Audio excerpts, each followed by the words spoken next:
ہاتھ کا نچلا حصہ انسان کی زندگی کی بنیاد ہوتی ہے، لیکن افسوس ہاتھ دیکھنے والے اور دکھانے والے پورا ہاتھ تو پڑھ لیتے ہیں لیکن ہاتھ کی بنیاد سے محروم رہتے ہیں۔ تو آج ہم آپ کو بتائیں گے کہ ہاتھ کی اس بنیاد میں کس نشان کو کس طرح سے دیکھا جائے۔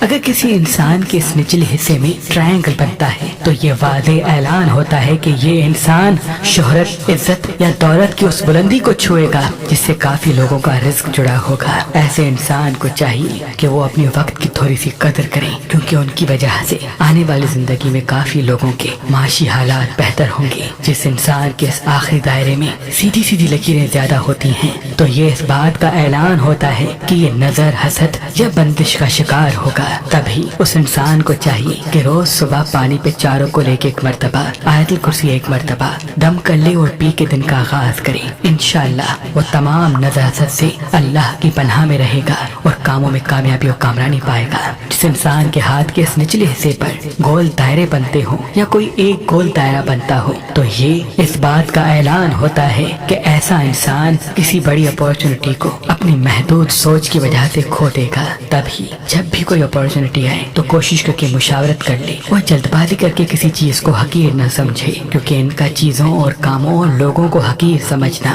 بعض مرتبہ ان کی کامیابی کے لیے بہتر نہیں ہوگا۔ ہاتھ کے نچلے حصے پر مچھلی کا ہونا غیبی امداد کی نشانی ہے۔ ہاتھ کے نچلے حصے پر اسٹار کا بننا کسی بلندی کے ملنے کی علامت ہے۔ ہاتھ کے نچلے حصے پر لکیروں کا زیادہ ہونا زندگی میں الجھن کی نشانی ہے۔ ہاتھ کے نچلے حصے پر لکیروں کا کم ہونا دوسروں کے مسائل میں کم الجھنے کی نشانی ہے۔